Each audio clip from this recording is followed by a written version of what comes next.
Ya karena yang ada di kepala kita tidak lagi berisi pada sesuatu yang berkualitas dari sabda Rasulullah, perkataan para sahabat, perkataan para ulama. Tapi justru diisi dengan sesuatu yang sifatnya shortcut, pendek-pendek, yang tidak membawa dampak kebaikan pada kehidupan kita. Memenuhi pikiran kita. Sehingga setiap scrolling, setiap sosial media yang kita jumpai, yang kita dapatkan, memenuhi pikiran kita. Sampai akhirnya ketika penuh, tidak ada lagi tempat untuk sesuatu yang sifatnya itu mempesona. Yaitu adalah sabda Rasulullah yang harusnya kita masukkan ke pikiran kita dulu. Ya, yang memberikan kebaikan dan keselamatan pada kehidupan kita. Inilah yang menjadikan semakin kita paham kenapa kita mempelajari tentang qawaid nabawiyah. Wallahu a'lam bishawab. Semoga mukadimah ini semakin menguatkan untuk memberikan why-nya kenapa kita mempelajari qawaid nabawiyah yang disusun oleh Abdullah bin Muhammad Al-Muqbil hafidhahullah ta'ala. Selamat datang di channel Usaha Hijrah. Semoga video ini bisa mengantarkan kita ke surganya Allah. Amin. Tentunya kita berharap semoga Allah senantiasa memberikan kepada kita petunjuk jalan kebenaran dari jalan kenabian. Dan semoga kita paham bahwasanya jalan kenabian itu selalu berkomitmen kepada setiap nafas persaudaraan. Semoga fitnah sarra atau semoga fitnah akhlas, yaitu adalah sebuah fitnah terjadinya pertikaian, perpecahan yang menimpa dan melanda kepada kaum muslimin, maka kita terhindarkan dari fitnah itu. Kita semoga senantiasa memiliki hati yang selalu ingin untuk bersaudara kepada sesama orang yang beriman.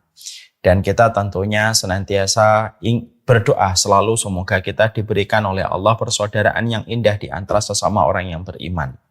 Kita tentunya tidak menutup mata bahwasanya sebelum munculnya Dajjal, maka Rasulullah sudah menjabarkan kepada kita dengan bisyarahnya, dengan petunjuk yang beliau sampaikan bahwasanya ada 3 fitnah besar sebelum munculnya Dajjal. Ada fitnah tu akhlas, ada fitnah tu sarra, dan ada fitnah tu haima. Fitnah tu akhlas itu adalah fitnah perpecahan dan pertikaian yang menimpa dan melanda kaum muslimin. Ada yang kedua yang disebut dengan fitnah tu sarra, dengan fitnah kelapangan harta yang Allah bukakan. Harta-harta yang ada di sekitar kita, sampai perut bumi pun mengeluarkan harta yang menjadi sebuah kemegahan di antara kaum muslimin. Dan yang ketiga yaitu fitnah tu haima, gelapnya kegelapan menyelimuti kehidupan sampai orang begitu kesulitan untuk membedakan antara yang benar dengan yang salah. Dan tentunya kita mendapati hal yang kita rasakan akhir-akhir ini adalah fitnah tu akhlas. Bagaimana fitnah pertikaian, fitnah perpecahan itu sangat luar biasa melanda sebagian besar kaum muslimin terutama di sekitar kita. Dan tentunya kita berdoa semoga kita termasuk di antara orang yang diselamatkan dari fitnah tu akhlas. Kita memiliki hati yang salim, kita memiliki hati yang senantiasa ingin berkomitmen untuk bersaudara. Kita pasti akan menjumpai perbedaan. Dimanapun kita melangkah, bahkan ketika kita memiliki keluarga bersama dengan pasangan kita pun kita pasti memiliki perbedaan. Kita dengan anak-anak kita pun juga memiliki perbedaan. Makanya bukan masalah perbedaannya yang kita ributkan, tapi cara kita menyikapi perbedaan itu cukuplah penting. Untuk kita selalu asah setiap waktunya supaya proses kita menuntut ilmu bukan hanya menambah referensi tetapi juga mengasah hati kita. Bagaimana setiap perbedaan tidak menjadikan kita saling mencakar, saling melukai, bahkan saling membunuh kehormatan setiap orang yang beriman. Saya cuma mengatakan bahwasanya ada sabda Rasulullah, bahwasanya Nabi beliau pernah tawaf, lalu beliau melihat Ka'bah, lalu beliau mengatakan kepada Ka'bah, Inna khurmatal mu'min a'dham min khurmatika ya Ka'bah. Sesungguhnya kehormatan orang mukmin satu orang itu lebih agung daripada kehormatanmu wahai Ka'bah. Di situ kita bisa mengcompare. Ternyata kehormatan Ka'bah yang kita sepakat bagaimana kehormatan Ka'bah yang luar biasa. Ternyata kehormatan Ka'bah itu letaknya di bawah kehormatan seorang mukmin di sisi Allah. Untuk menunjukkan kepada kita jangan mudah bagi kita terbakar dengan semangat bermusuhan, saling menghujat, lalu menjadikan kita saling membunuh kehormatan sesama orang yang beriman, karena sekalinya ketika kita tidak ma'ruf, ketika kita tidak bijak menyikapi perbedaan, maka sesungguhnya kita akan terjatuh pada dosa yang tidak kita sadari. Dosa itu bisa jadi lebih besar daripada dosa minum khamr ketika kita menerjang kehormatan orang yang beriman. Semoga keluarga besar Madrasah Senin Malam senantiasa mampu untuk menjaga komitmen kita untuk senantiasa bersaudara setiap waktu dan setiap saat, dan kepada seluruh para santriwati yang sedang menghafalkan Al-Quran.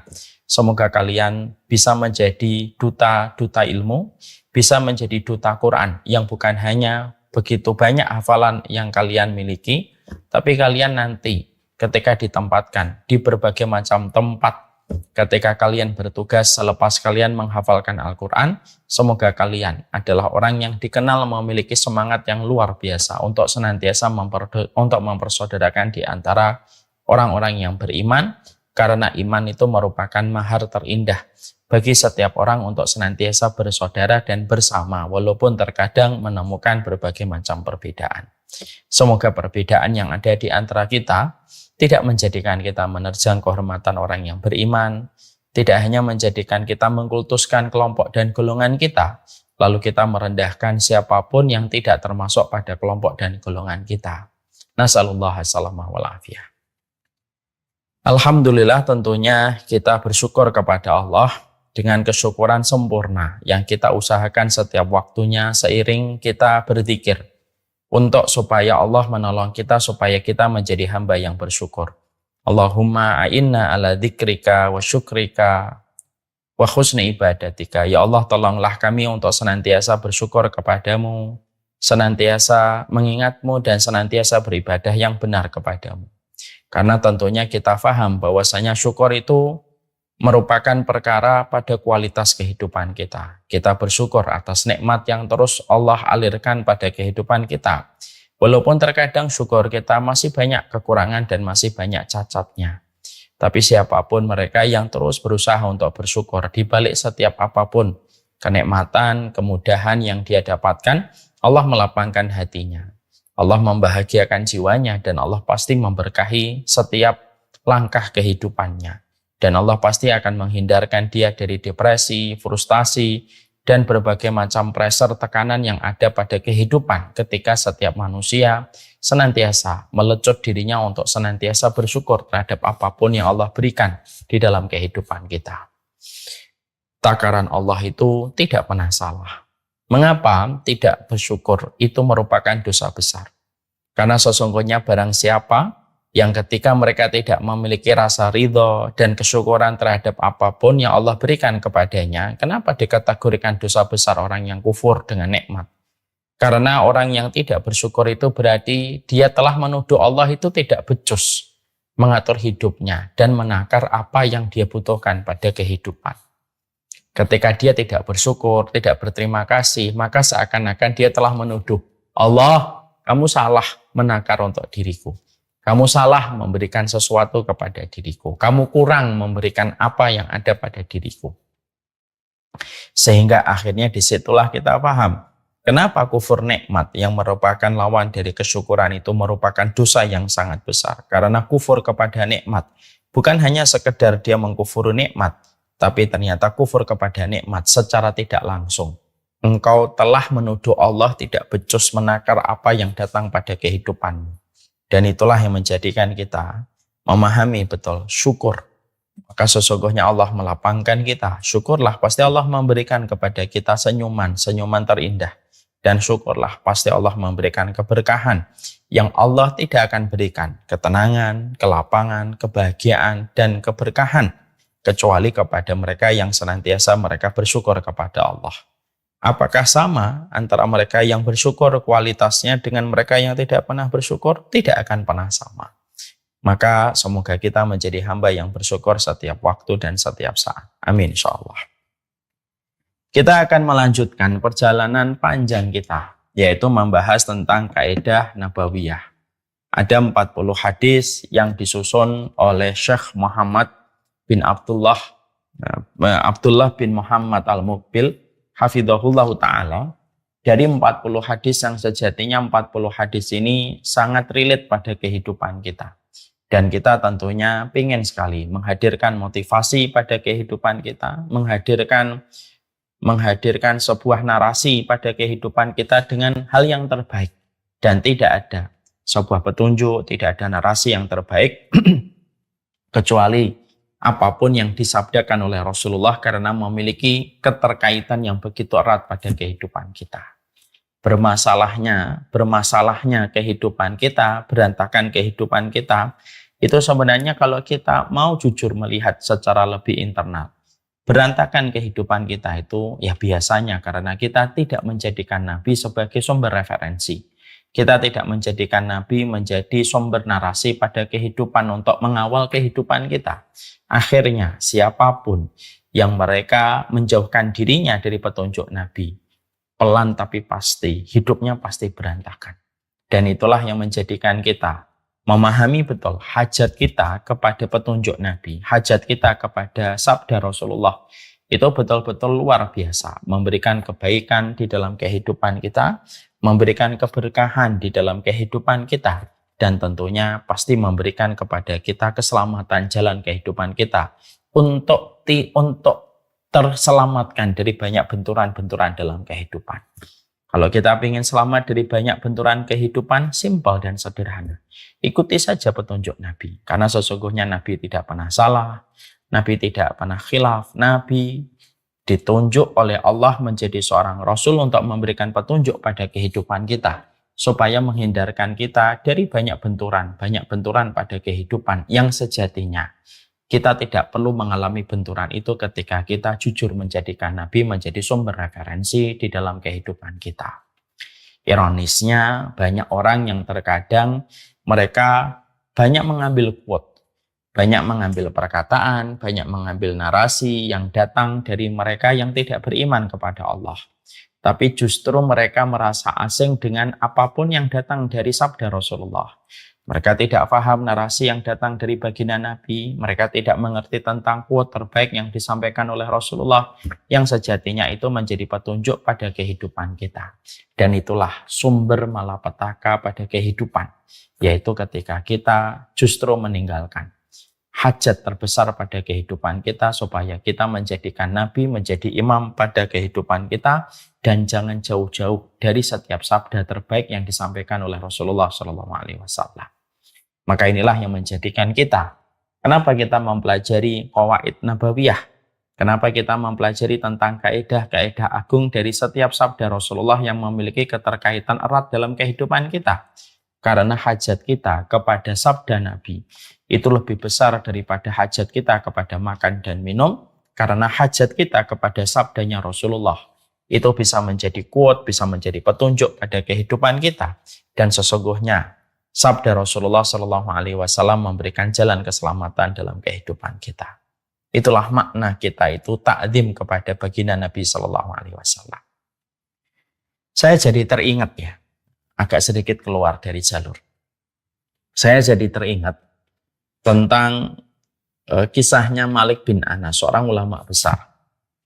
Malik bin Anas itu kalau kita membaca di dalam lembaran biografi, sirah kehidupan beliau, kita itu akan menjumpai bahwasanya ada dua hal istimewa yang dilakukan oleh Malik bin Anas.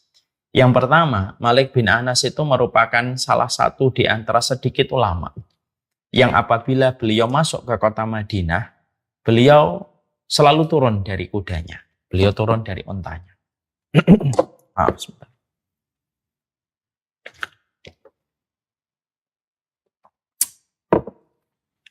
Beliau turun dari kudanya, beliau turun dari ontanya. Ketika ditanyakan kepada beliau, kenapa engkau tidak menaiki kuda, tidak menaiki onta di kota Madinah? Maka beliau mengatakan, astahi, saya itu malu. An amshi ala turbatin. Saya malu ketika berjalan di atas tanah, yang di dalam tanah itu ada Rasulullah SAW. Itu menunjukkan betapa ta'zimnya seorang Malik bin Anas kepada Rasulullah.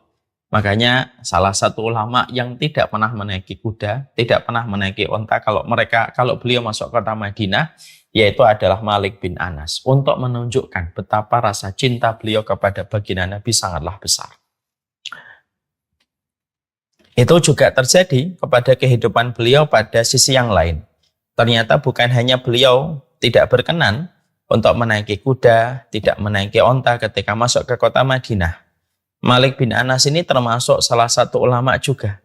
Kalau beliau itu akan menyampaikan salah satu hadis Nabi, yang beliau lakukan adalah beliau berwudu secara sempurna, sebagaimana wudu beliau ketika akan melaksanakan sholat.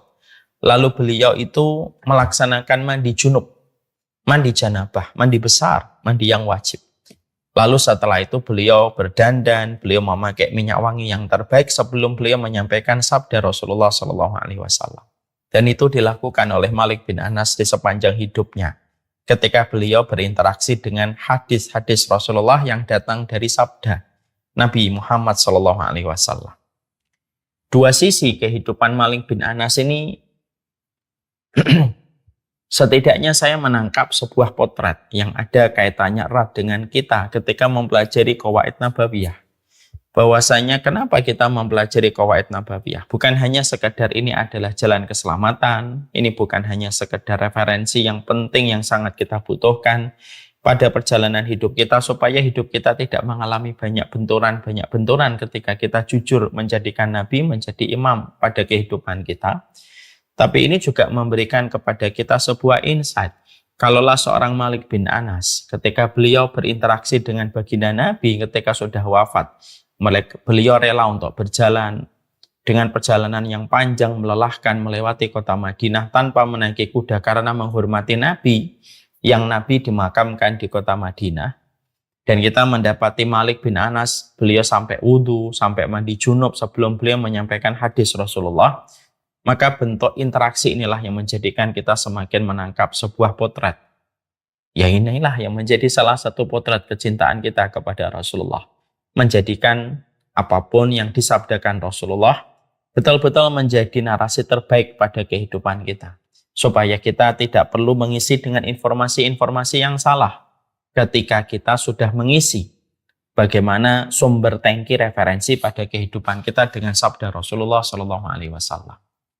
Mari kita mengambil sebuah perenungan yang sangat indah dari Imam Ibnu Qayyim. Imam Ibnu Qayyim itu berkata begini, kalau kamu tidak disibukkan dengan sesuatu yang baik, pasti kamu akan disibukkan dengan sesuatu yang buruk. Kalau kamu tidak disibukkan dengan sesuatu yang hak, kamu akan disibukkan dengan sesuatu yang batil. Ala sabilil misal, dengan contoh yang ini, kita mengambil sebuah penjelasan yang lebih luas. Sama pula bahwasanya pikiran kita ini merupakan sesuatu yang penting. Kalau kita tidak mengisi dengan referensi-referensi yang datang dari Nabi, yang datang dari sahabat, yang datang dari kalangan tabi'in, maka pikiran kita ini akan diisi dengan sesuatu yang sifatnya junk information. Akan diisi dengan informasi-informasi sampah. Akan diisi dengan sesuatu yang remeh, sesuatu yang temeh. Sehingga akhirnya banyak kualitas kehidupan kita hari ini turun. Jauh turun kualitas kehidupan kita. Baik selaku anak, baik selaku orang tua, baik selaku guru. Kenapa kualitas kehidupan kita merata, mengalami penurunan cukup signifikan? Ya karena yang ada di kepala kita tidak lagi berisi pada sesuatu yang berkualitas dari sabda Rasulullah, perkataan para sahabat, perkataan para ulama. Tapi justru diisi dengan sesuatu yang sifatnya shortcut, pendek-pendek, yang tidak membawa dampak kebaikan pada kehidupan kita. Memenuhi pikiran kita. Sehingga setiap scrolling, setiap sosial media yang kita jumpai, yang kita dapatkan, memenuhi pikiran kita. Sampai akhirnya ketika penuh, tidak ada lagi tempat untuk sesuatu yang sifatnya itu mempesona. Yaitu adalah sabda Rasulullah yang harusnya kita masukkan ke pikiran kita dulu. Ya, yang memberikan kebaikan dan keselamatan pada kehidupan kita. Inilah yang menjadikan semakin kita paham kenapa kita mempelajari tentang Qawaid Nabawiyah. Wallahu a'lam bishawab. Semoga mukadimah ini semakin menguatkan untuk memberikan why-nya kenapa kita mempelajari Qawaid Nabawiyah yang disusun oleh Abdullah bin Muhammad Al-Muqbil hafidhahullah ta'ala. Kita kemarin dalam perjalanan panjang kita sudah mempelajari 7 kaidah dari sabda Rasulullah SAW. Kaidah yang pertama, innamal a'malu binniyat. Sesungguhnya setiap amal itu tergantung kepada niatnya. Yang kedua, yaitu adalah membahas tentang ittabi'u wala tabtadi'u faqad kafaitum, sebagaimana kita mendapati man ahdasa fi amrina hadza ma laysa minhu fahuwa raddun. Rasulullah mengatakan, yang kedua, barang siapa yang mengadakan sesuatu yang bukan datang dari ajaran kami, maka sesungguhnya tertolak. Ini mengajarkan kepada kita bahwasanya agama ini merupakan agama ilmu, yang tentunya semua berdasarkan kepada sebuah hujah, kepada sebuah dalil, bukan berdasarkan kepada khurafat dan bukan berdasarkan kepada sesuatu yang sifatnya kosong, yang tidak mampu dipertanggungjawabkan secara hujah melalui kitabullah dan sunnah. Kaidah yang ketiga, kita sudah membahas tentang ad-dinun nasihah. Sesungguhnya agama ini merupakan sebuah agama yang di dalamnya sebuah nasihat dalam berbagai macam versinya dan ragamnya. Yang keempat, kita sudah mempelajari al-halal bayyinun wal haramu bayyinun. Sesungguhnya yang halal itu jelas, yang haram itu adalah jelas. Dan bagaimana urusan di antara yang halal dan yang haram itu merupakan perkara-perkara yang mutasyabihat. Kaidah yang kelima yang sudah kita bahas, mayuritillahu bihi khairan yufaqihu fiddin. Barang siapa yang Allah inginkan kebaikan, maka Allah akan memahamkan dia tentang agama. Dan yang keenam yang sudah kita bahas, mana qasad shadaqatun min mal. Sesungguhnya tidaklah pernah berkurang setiap harta yang kita miliki hanya karena sedekah yang kita keluarkan. Itulah 6 kaidah yang sudah menjadi pembahasan kita. Sekarang kita menuju kepada kaidah yang ketujuh. Al-qaidatu as-sabi'atu. Al-arwahu junudum mujannadah. Sesungguhnya Rasulullah Shallallahu Alaihi Wasallam dalam sebuah riwayat Muslim dan Bukhari dari Abu Hurairah radhiyallahu anhu, Rasulullah Shallallahu Alaihi Wasallam secara muallak mengatakan dalam sebuah hadis, sesungguhnya ruh itu sebagaimana pasukan-pasukan yang terlatih, yang mana ketika mereka itu saling kenal, mereka saling bahu-membahu dan saling tolong-menolong. Dan ketika mereka tidak saling kenal, maka sesungguhnya mereka akan berpencar dan mereka akan berselisih. Dan mereka akan berpisah. Mari, ini merupakan salah satu di antara hadis yang memiliki kaitan erat dalam kehidupan kita sehari-hari. Ya. Karena kehidupan kita sehari-hari tentunya kita akan bertemu dengan keramaian banyak manusia. Dan kita akan bertemu manusia dengan berbagai macam ragamnya. Manusia itu disetting oleh Allah dalam proses penciptaannya secara fitrah menjadi makhluk sosial. Karena pada dasarnya Allah menciptakan manusia itu memiliki keragaman. Dan setiap manusia dengan proses dan tahapan yang mereka lalui dalam kehidupan itu memiliki berbagai macam karakter dan kecenderungan yang ada pada hidupnya sesuai dengan tingkat referensi yang mereka dapatkan, sesuai dengan tingkat pendidikan yang mereka peroleh, dan sesuai dengan tingkat evaluasi yang mereka lakukan dalam kehidupan. Akhirnya melahirkan banyak manusia yang berbeda-beda dan memiliki berbagai macam ragam dan latar belakang yang tentunya tidak bisa ditarik dengan satu bentuk dan satu warna pada kehidupan manusia. Inilah salah satu fitrah yang pasti kita temukan pada kehidupan. Makanya ketika Rasulullah Shallallahu Alaihi Wasallam menyampaikan hadis ini, maka betul-betul erat kaitannya pada kehidupan. Sekaligus pula kita mengetahui bahwasanya Nabi itu betul-betul seorang Nabi dan seorang utusan Allah. Sehingga Nabi mampu memotret satu perkara yang sangat luar biasa yang berkaitan dengan interaksi sosial. Yang Rasulullah Shallallahu Alaihi Wasallam walaupun beliau bukan seorang psikolog, tapi Rasulullah itu paham tentang psikologi dan kejiwaan.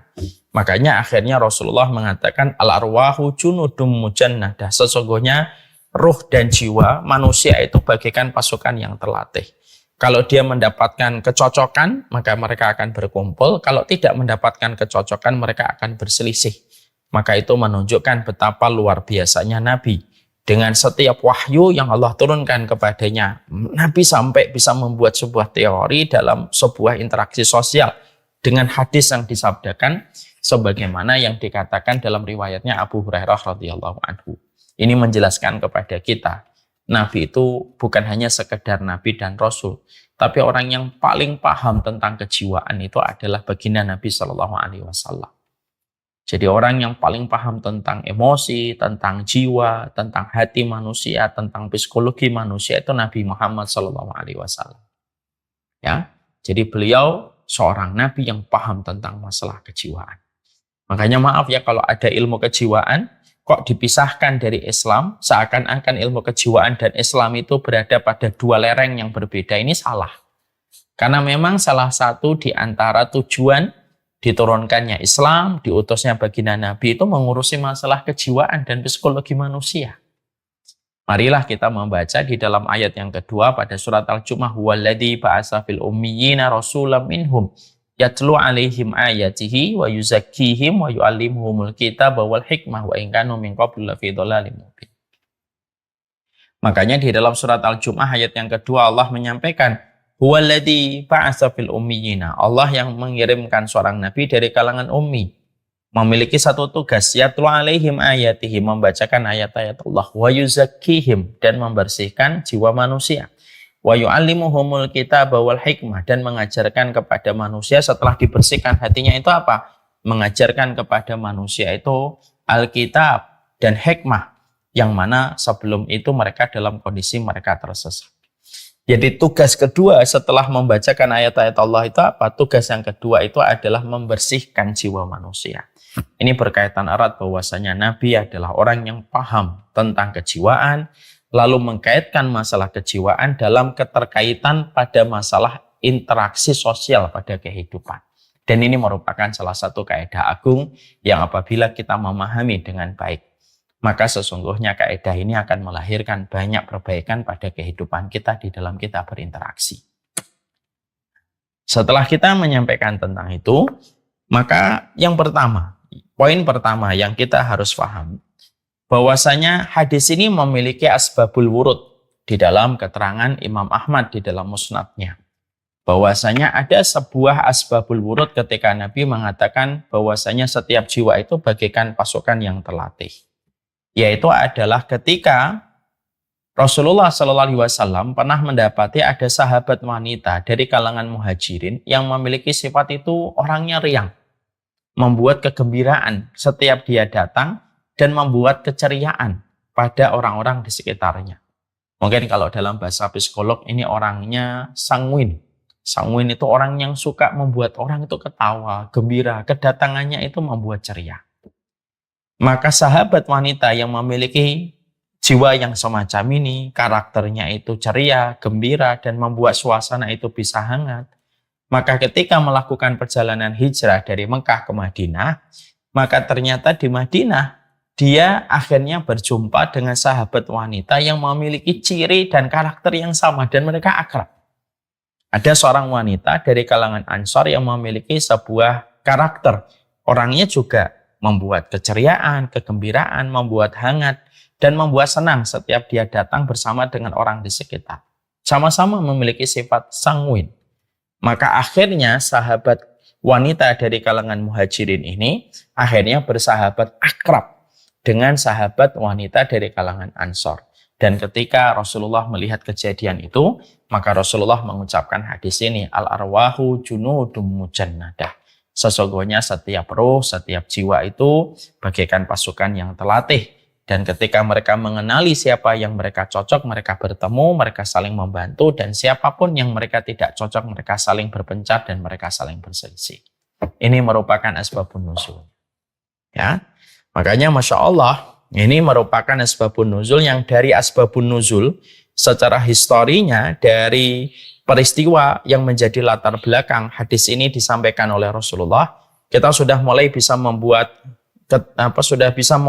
mappingnya. Oh, ternyata hadis ini merupakan sebuah hadis yang dilatar belakangi dari sebuah interaksi sosial dari kalangan muhajirin dan kalangan Ansor, yang mereka pada dasarnya memiliki jiwa yang sama, memiliki karakter yang sama, ketika akhirnya mereka bersahabat. Ini juga menjadi sebuah jawaban dari kita, ya, bahwasanya kenapa muhajirin dan Ansor yang sebelumnya mereka tidak pernah kenal, kalangan muhajirin dan Ansor yang mereka datang dari latar belakang yang cukup berbeda. Karena kalangan muhajirin itu merupakan penduduk kota Mekah, di mana penduduk kota Mekah itu mereka cenderung keras karena banyaknya peziarah dan banyaknya musafir yang datang ke kota Mekah, menjadikan akhirnya Penduduk kota Mekah itu lebih open, tapi juga keras mereka karena ramainya orang yang datang ke kota mereka dan wilayah mereka. Dan mereka itu basisnya adalah para pedagang karena kota Mekah menjadi kota yang menjadi tujuan banyak orang dari berbagai macam wilayah pada saat itu. Berbeda dengan kalangan Ansor. Kalangan Ansor itu adalah kalangan dari satu wilayah yang tidak menjadi tujuan orang datang pada saat itu. Yang mana mereka memiliki satu wilayah yang sebelum dinamakan kota Madinah, dinamakan kota Yathrib. Rata-rata penduduknya mereka adalah seorang petani dan mereka tidak terbiasa dengan kedatangan orang dari luar wilayah mereka dengan begitu banyak sebagaimana penduduk Quraisy ketika mereka menjadi tuan rumah dari ratusan bahkan ribuan orang yang datang berziarah ke kota Mekah. Tapi akhirnya ketika kalangan muhajirin, mereka melakukan perjalanan sampai akhirnya di kota Madinah, mereka berjumpa. Kenapa langsung mereka akrab? Sampai kita mendapati persahabatan itu terjalin dengan begitu indah. Tentunya ini tidak lepas dari peran Rasulullah SAW yang pertama. Dan sebelum itu tentunya Allah yang menjadikan persaudaraan itu tumbuh di antara hati mereka. Dan Rasulullah memiliki peran yang cukup penting. Karena Rasulullah ketika pertama kali menginjakkan kakinya di kota Madinah, selain beliau membangun masjid, maka beliau fokus mempersaudarakan antara muhajirin dan ansor. Tapi ini juga merupakan bagian dari apa yang dikatakan Nabi. Memang jiwa itu ketika terlatih, bagikan pasukan yang terlatih, mereka itu saling mencari gitu, untuk saling tolong menolong. Ketika muhajirin, mereka tidak ada keinginan kecuali mereka meraih kebahagiaan di akhirat. Berjumpa dengan kalangan Ansor ketika mereka berkenalan dengan dakwahnya Rasulullah SAW, mereka juga ingin supaya merasakan kebahagiaan dalam kehidupan di akhirat. Persamaan inilah yang menjadikan mereka bertemu, mereka saling berjumpa, mereka saling membackup, mereka saling tolong-menolong, dan mereka saling memberikan loyalitas tingkat tinggi ketika mereka telah dipersaudarakan di atas persaudaraan yang sama, frekuensi akhirat yang menyatukan mereka. Ini yang kita harus mengerti. Ya. Makanya kalau tujuan itu telah sama, itu betul-betul menyenangkan. Karena apa? Karena kalau kita melewati kehidupan dengan ibadah, lalu kita sudah mendapatkan pasangan yang ada di sekitar kita, memiliki kecocokan dengan frekuensi yang sama, itu menjadikan nikmatnya kita itu menjalani kehidupan kita dalam tugas dan amanah yang kita harus lakukan, itu menjadi lebih ringan ketika kita mendapatkan orang-orang yang kita cocok, lalu kita bersahabat dan memiliki visi dan tujuan yang sama dan frekuensi yang sama. Dan ini menggembirakan sekaligus untuk kita.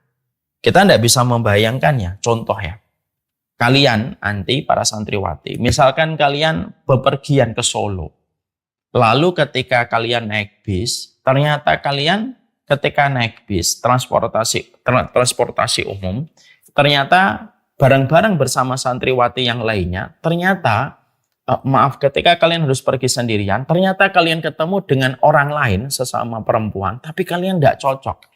Maka perjalanan ke Solo itu menjadi perjalanan yang panjang dan melelahkan. Karena apa? Karena kita tidak cocok dengan orang yang ada di samping kita. Tapi perjalanan kita, kalau misalkan kita ke Solo, lalu ketemu dengan orang yang cocok sekali dengan kita, maka perjalanan ke Solo itu menjadi perjalanan yang menyenangkan.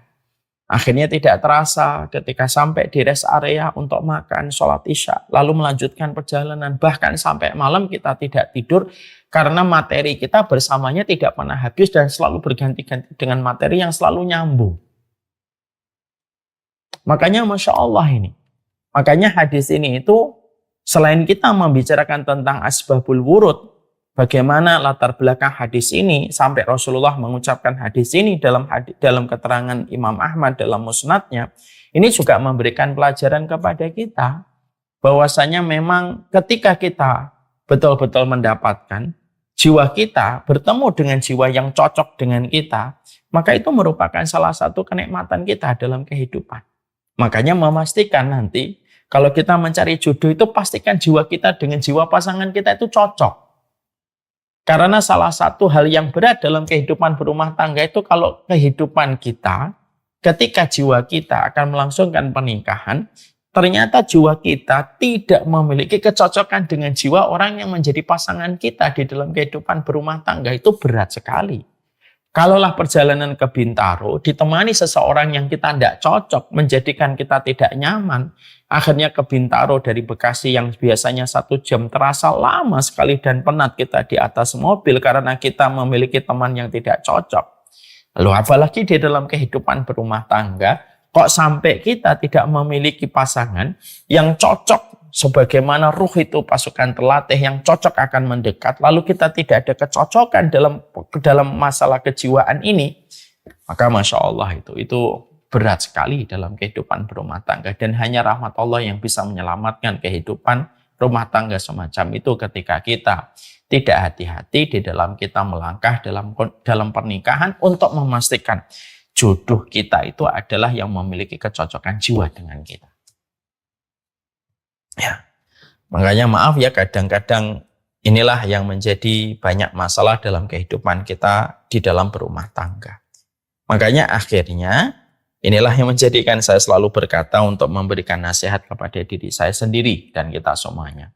Disitulah kita harus paham ya, jodoh itu bukan hanya nyari yang baik, tapi nyari yang tepat untuk kita.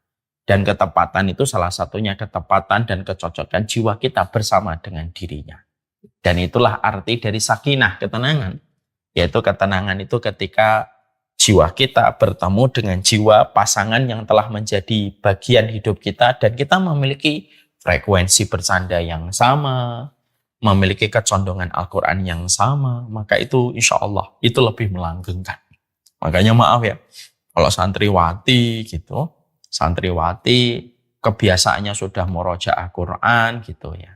Ya kalau mencari jodoh ya kalau bisa adalah yang sama-sama senang murojaah Quran. Supaya mereka bisa murojaah di pojok kamar berdua antara suami istri. Sang suami murojaah surat Ali Imran, sang istri lalu melihat dan mendengarkan murojaah dari suaminya. Maka terkadang hal kecocokan semacam itu yang membuat kehidupan itu menjadi lebih nikmat. Makanya sekali lagi kembali kepada tadi, al-arwahu junudum mujannadah. Ruh itu sebagaimana pasukan terlatih.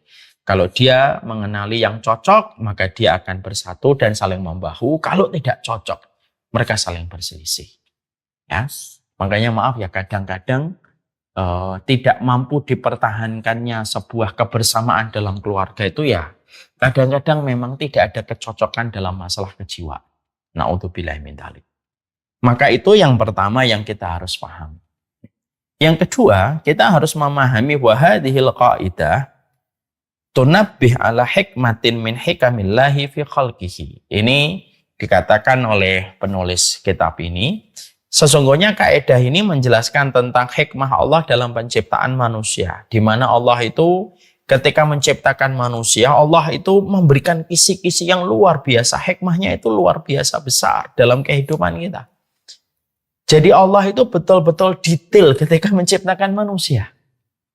Ya, Allah itu detail sekali menciptakan kehidupan manusia, bahwasanya tidak ada yang terlewatkan dari setiap penciptaan Allah, bahwasanya tidak ada satupun yang tertinggal dalam proses Allah menciptakan manusia. Allah menciptakan makhluk bernama manusia, Allah ciptakan bumi, yang Allah jadikan bumi itu ditundukkan untuk kepentingan hajat manusia. Allah jadikan setiap manusia mereka memiliki lawan jenis supaya mereka memiliki keterkaitan dan keterikatan serta memiliki keinginan untuk saling bersatu dalam pernikahan. Dan bukan hanya itu saja, Allah juga menjadikan setiap jiwa itu bagaikan pasukan yang terlatih yang memiliki kecocokan dengan sebagian yang lainnya. Dan itu terjadi merupakan bagian dari hikmah besar yang Allah berikan pada kehidupan kita. Sekaligus pula ini juga memberikan kepada kita tentang kaidah kebaikan dan keburukan itu ada pada proses penciptaan Allah. Bahwasanya yang baik akan kumpul dengan yang baik, yang buruk akan kumpul dengan yang buruk. Dan ini merupakan hikmah Allah ketika Allah menciptakan jiwa itu. Lalu Allah menjadikan karakter jiwa itu akan bertemu dengan mereka yang cocok dan akan berselisih dan bubar kepada mereka yang tidak cocok. Sehingga dari kaidah ini Masya Allah ya, Allah itu detail sekali. Dan setiap proses penciptaan dan setiap apapun goresan dari takdir yang Allah berikan pada kehidupan manusia itu yang membawa kepada kita sebuah ujian. Ya.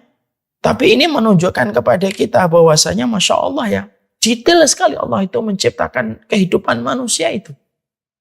Sampai masalah jiwa pun dijadikan oleh Allah, jiwa itu bagikan pasukan yang terlatih. Siapa yang menciptakan makhluk dengan begitu sempurna sampai setiap partnya itu memiliki ilmu, memiliki hikmah. Maka yang menciptakannya adalah Allah semata. Untuk menunjukkan kepada kita betapa alimnya Allah, betapa ilmunya Allah itu detail ketika menciptakan manusia. Sehingga tidak ada satu part pada kehidupan kita yang terlewatkan kecuali Allah telah membuat konsepnya. Supaya manusia belajar dari setiap konsep itu sesuai dengan petunjuk Allah supaya dia tidak salah jalan. Insya Allah ya. Sampai masalah jiwa kecondongannya pun diciptakan oleh Allah. Ya, jadi Allah bukan hanya sekedar membuat cinta. Allah bukan hanya sekedar membuat urusan biologis. Tapi Allah juga membuat kecondongan jiwa. Masya Allah ya. Apakah kita tidak merasakan betapa detailnya Allah menciptakan dalam kehidupan? Allah bukan hanya mengatakan di dalam surat Al-Hujurat, ya ayuhan nasu inna khalaqnakum min dzakarin aw unsa wa ja'alnakum syu'uban wa qabaila. Bukan hanya Allah jadikan manusia itu berbeda-beda, dijadikan mereka berbangsa-bangsa dan berkabilah-kabilah supaya mereka saling berkenalan.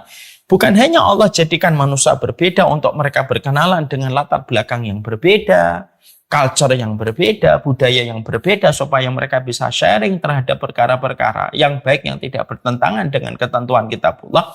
Tapi Allah juga jadikan dalam setiap interaksi manusia itu ada kecondongan jiwa yang tidak bisa dipaksakan. Yang menjadikan kita semakin menundukkan kepala kita betapa agungnya Allah di dalam menciptakan alam semesta ini, dan kita sebagai salah satu ciptaan Allah. Tidak ada satupun bagian dari kehidupan kita kecuali setiap ciptaan Allah itu membawa hikmah terbaik dalam kehidupan. Coba, siapa yang bisa membuat manusia itu memiliki jiwa yang memiliki kecondongan kepada yang baik, yang ketemu dengan yang baik, yang buruk akan ketemu yang buruk, kecuali Allah. Ya. Maka ini juga menjadi bukan hanya menggambarkan betapa besarnya Allah itu ketika menciptakan manusia, betapa detailnya Allah dan alimnya Allah ketika menciptakan manusia, tapi ini juga berisi di dalam ciptaan Allah yang sedemikian dahsyatnya. Ini juga memberikan kepada kita ruang ujian. Bahwasanya ketika kita disampaikan bahwasanya setiap jiwa itu condong kepada apa yang cocok untuknya, maka kita harus betul-betul memastikan jiwa kita itu berada pada sifat yang mana. Karena kalau kita berusaha menjadikan jiwa kita itu baik, kita akan ketemu yang baik. Tapi kalau kita menjadikan jiwa kita buruk, ya kita akan ketemu dengan sesuatu yang buruk. Karena apa? Karena sekali lagi, ketika Nabi menyampaikan tentang tabiat jiwa yang mereka bagikan pasukan terlatih, itu sekaligus pula memberikan instruksi kepada kita, kondisikan jiwamu, karena sesungguhnya yang akan Allah pertemukan dengan dirimu itu sesuai dengan apa yang kamu miliki pada karakter jiwamu. Jadi kalau orang dia melatih dirinya untuk mencintai Al-Quran dan melatih untuk Al-Quran, maka akan didekatkan dengan orang-orang yang dekat dengan Al-Quran. Ini pula juga merupakan instruksi untuk setiap orang tua dalam pendidikan anak sebenarnya. Kalau kamu biasakan anakmu untuk bangun subuh, nanti dia akan ketemu dengan anak-anak yang bangun subuh, yang ketemu di masjid. Mereka saling berkenalan, mereka saling bertemu, mereka saling ngobrol ketika habis sholat subuh. Dan mereka itu akan membawa itu sampai mereka dewasa. Makanya akhirnya ini juga merupakan lembaran ujian yang datang dari Allah untuk kita. Ini yang kedua. Supaya masing-masing dari kita akhirnya memahami, karena sifatnya jiwa itu dua, baik atau buruk, pastikan jiwa kita mendapatkan kebaikan. Karena kebaikan yang kita asah dari jiwa kita, maka kita akan dipertemukan dengan orang yang memiliki satu frekuensi dengan kita, yang senantiasa pingin baik, akan ketemu dengan orang yang baik. Dan itu sebuah sifat yang sudah Allah sampaikan kepada kita. Makanya akhirnya secara tidak langsung Allah memberikan kepada kita sebuah arahan. Sudah latih jiwamu dengan hal-hal yang baik. tumbuhkan habits yang positif. Supaya nanti kamu ketemu dengan sesuatu yang positif ketika kamu melatih jiwamu. Lalu jiwamu itu secara organik akan membimbing kamu dan mengarahkan kamu kepada sesuatu yang positif pula. Dan itu kaidah fitrah pada kehidupan yang Allah tentukan setelah orang memahami tentang kaidah kejiwaan. Ya. Ini merupakan ujian pula datang dari Allah kepada kehidupan kita. Makanya akhirnya kita dituntut. Pada kaidah ini itu kita akhirnya dituntut apa? Kalau kita dituntut untuk menumbuhkan bagaimana kejiwaan kita ini. Dan kita pasti akan bertemu dengan orang-orang yang memiliki satu frekuensi dengan kita. Contoh, kadang-kadang kita berjumpa. Gimana ya ada orang di satu tempat gitu, misalkan di Jepang, di Belanda gitu, bangun masjid. Kok bisa-bisanya ketemu dengan orang yang tidak saling kenal tapi tiba-tiba pengen sama-sama bangun masjid. Akhirnya mereka ketemu, ngobrol. Lalu mereka ternyata memiliki visi yang sama. Pengen punya masjid di tempat yang mereka menjadi minoritas. Akhirnya datang satu persatu. Enggak banyak. Tapi akhirnya mereka bisa sama-sama pengen bangun masjid di tempat itu. Itulah jiwa. Kalau kita lagi pengen bahwa saya sudah 40 tahun nih. Saya pengen memperbaiki akhirat ini. Lalu kita jujur, jiwa kita sudah rindu dengan akhirat dan sudah mulai ingat akhirat, ingat kematian, ingat penyakit, ingat barzah, ingat sakaratul maut. Dan itu kita temukan pada hati kita, sama sebenarnya. Nanti kita akan dipertemukan dengan orang-orang yang sudah memiliki kepedulian tentang masalah mati, masalah kehidupan barzah. Kenapa? Begitulah kehidupan. Kita akan dipertemukan dengan apa yang menjadi bentuk dari jiwa kita. Maka bentuklah jiwa kita dengan pembentukan yang terbaik, asahlah dengan pahatan yang terbaik, karena bentuk dari jiwamu, asahan pada jiwamu, ketika kamu mengasah jiwamu itu, lalu jujur dengan pahatan-pahatan pada jiwamu, dengan habit yang baik, kebiasaan yang baik, kamu pasti akan ketemu dengan sesuatu yang baik pula. Sebagaimana ketika kamu membiarkan dirimu buruk, ketika kamu membiarkan dirimu pada satu nuansa yang negatif, pada satu yang buruk, maka sama. Kamu nanti pun akan dipertemukan dengan sesuatu yang buruk. Dan itu yang akan terjadi pada kehidupan. Makanya muhajirin ketemu Ansor. Ketemu, kenapa? Dari orang-orang yang memiliki sebuah karakter jiwa yang sama. Mencintai akhirat dan mencintai baginda Nabi. Ketika ketemu, tidak membutuhkan proses yang panjang untuk mempersaudarakan. Tapi langsung cocok. Kenapa? Mereka memiliki jiwa yang sama. Cintanya mereka kepada Nabi lebih besar daripada cinta mereka kepada diri mereka sendiri. Maka nyatu mereka itu ditambah lagi dengan pertolongan Allah yang menjadikan mereka bersaudara, ditambah lagi dengan peran serta Rasulullah yang tidak bisa dipandang remeh ketika mempersaudarakan antara muhajirin dan ansor. Tapi secara basic mereka sudah ketemu, mereka sudah memiliki kecocokan. Makanya saya juga kalau boleh sedikit berbagi, tapi ya ini ini hanya cerita saja, fakta gitu. Ketika saya tuh pingin sekali gitu mengkonsep dakwah gitu. Bagaimana bisa memberikan dakwah itu runut, sistematik, dengan membuat sebuah series gitu. Memberikan packaging dan bentuk yang terbaik dalam dakwah gitu. Ya qadarullah ketemu dengan tim hari ini yang membersamai gitu. Akhirnya ketemu, ngobrolnya cocok, tektokannya cocok, ngobrolnya cocok, konsep-konsep kita cocok gitu. Dan akhirnya bertemu, berjumpa, walaupun kita tidak pernah menyangka sebelumnya. Kalau boleh saya sampaikan, ada beberapa tim yang sebenarnya saya sudah kenal cukup lama. Tapi ya cukup saling mengenal, tapi tidak pernah langsung dekat gitu. Tapi akhirnya ketika keinginan itu semakin kuat saya tuh ingin punya tim yang memiliki visi yang sama gitu, memiliki kreasi gitu dalam urusan dakwah, bukan hanya sekedar ngomong tapi juga memberikan yang terbaik gitu, bukan hanya sekedar apa adanya dan ala kadarnya. Lu ketemu sama orang-orang yang mereka selama ini berjibaku dalam lapangan dakwah dan mereka juga berpikir gimana ya caranya mengangkat dakwah itu ke tempat yang lebih tinggi gitu, supaya dakwah itu betul-betul diberi respek oleh setiap masyarakat gitu. Loh qadarullah tuh ya ketemu. Akhirnya menjadi satu bagian yang kita saling cocok. Dan alhamdulillah itu dan kita alhamdulillah berjalan dalam perjalanan syamilah ini sudah hampir 5 tahun. Dan itu merupakan salah satu bukti konkret al-arwahu junudun mujannah. Memang ruh itu bagikan pasukan yang terlatih. Kalau kenal akrab mereka saling berkenalan. Kalau tidak akrab mereka saling menjauh. Ya. Maka inilah yang menjadikan kita kembali kepada poin yang kedua.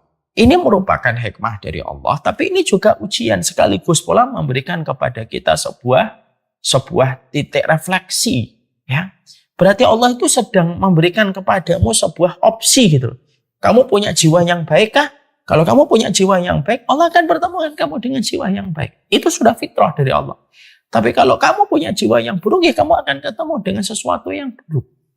Makanya maaf ya, kadang-kadang takdir pada kehidupan kita itu biasanya takdir-takdir yang terjadi menimpa pada kehidupan kita ya biasanya tidak jauh dari apa yang menjadi kecondongan jiwa kita. Akhirnya orang terkena narkoba, ya karena pada dasarnya dia sudah tidak nyaman dengan berbagai macam kebaikan. Mencoba untuk kabur dan mencari sesuatu yang sifatnya haram. Dan akhirnya ketemu yang haram, ketemu circle yang haram itu. Dan itulah yang menjadi sebuah tugas kita. Jiwa kita itu tergantung bagaimana kita membentuknya. Makanya Allah menyampaikan kepada kita di dalam surat An-Nur ayat yang ke-26. Karena kaedah dari hadis al-arwahu junudun mujannadah ini, kaedah ini tuh berkesesuaian dengan ayat Allah pada surat An-Nur ayat yang ke-26, yang ke-62. 26. Al-khabisatu lil khabisin wal khabisuna lil khabisat wat thayyibatu lit thayyibin wat thayyibuna lit thayyibat. Ini kan jelas nih. Allah menyampaikan bagaimana wanita yang buruk kepada laki-laki yang buruk, laki-laki yang buruk kepada perempuan yang buruk, laki-laki yang baik kepada perempuan yang baik kepada laki-laki yang baik, dan laki-laki yang baik kepada perempuan yang baik. Itu sudah berkesesuaian. Jadi algoritma kehidupan, jadi dari apa yang disabdakan oleh Rasulullah SAW dan apa yang dijelaskan dan ditegaskan oleh Allah pada surat An-Nur ayat yang ke-26, inilah algoritma kehidupan. Apa algoritma kehidupan?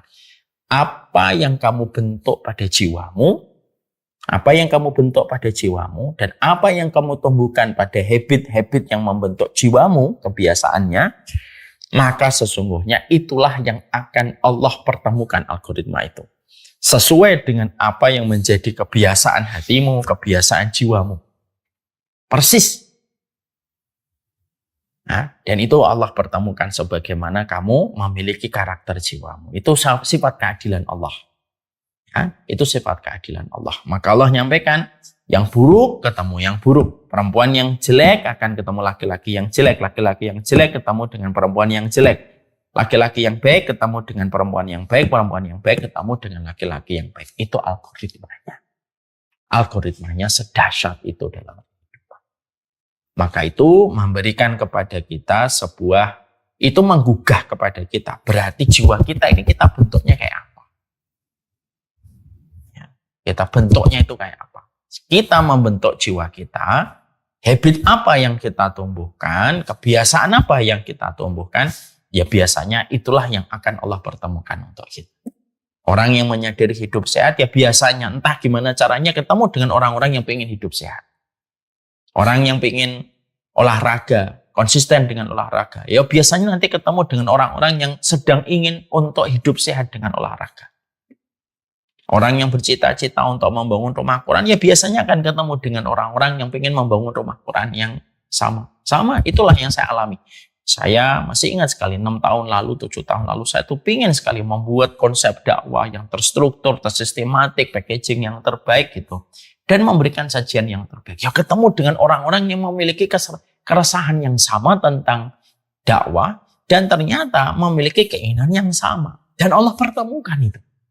Di saat usia saya pada saat itu 35 tahun, 36 tahun. Setelah perjalanan sendiri kemana-mana dalam dakwah, datang ke sini, datang ke sana sendirian. Dan belum ada tim pada saat itu yang menemani. Allah pertemukan. Jadi ini juga merupakan bagian kepada para santri ya. Santriwati, apapun yang menjadi kecondongan kalian, pasti Allah pertemukan. Sabar saja. Kalau kalian menjadi orang yang suka murojaah Quran, setiap hari tidak pernah pisah dari Al-Quran, insya Allah akan ketemu dengan orang yang sama. Sabar saja. Di ruang tunggu kehidupan yang kalian harus berikan kesabaran. Pasti ketemu, insya Allah. Karena kalian tidak akan mungkin cocok dengan orang yang mendengarkan musik dan menikmati konser. Kalian nanti akan tersiksa. Yang satu suka menikmati konser musik, yang satu ngaji Quran. Gak akan ketemu frekuensinya. Makanya sabar saja, pasti kalian akan ketemu. Kalau kalian terbiasa disiplin, baik dalam perencanaan, planningnya baik, memiliki visi bahwasanya ingin memberikan, nanti hidupnya ingin memberikan jasa dan memberikan manfaat kepada banyak orang, pasti akan ketemu dengan orang-orang yang memiliki konsep yang sama. Itu sudah janji dari Allah dan itulah algoritma pada kehidupan kita. Dan inilah betapa hikmahnya Allah besar ketika menciptakan jiwa manusia dan memetakan manusia dalam kejiwaannya menjadi dua. Yang baik ketemu yang baik, yang buruk ketemu yang buruk, dan itu sifat keadilan Allah. Ini yang kedua. Dan ini menjadikan kita sekali lagi ya, Allah dan Rasulnya dari surat An-Nur 26 dan hadis yang disampaikan oleh Nabi dalam riwayat Bukhari. Sekali lagi, tempa jiwa kita dengan penempaan yang terbaik. Pasti kita akan ketemu orang-orang yang akan satu frekuensi dengan kita. Allah itu adil dan sifat keadilan Allah. Allah akan pertemukan orang yang secocok jiwanya dengan apa yang kita usahakan.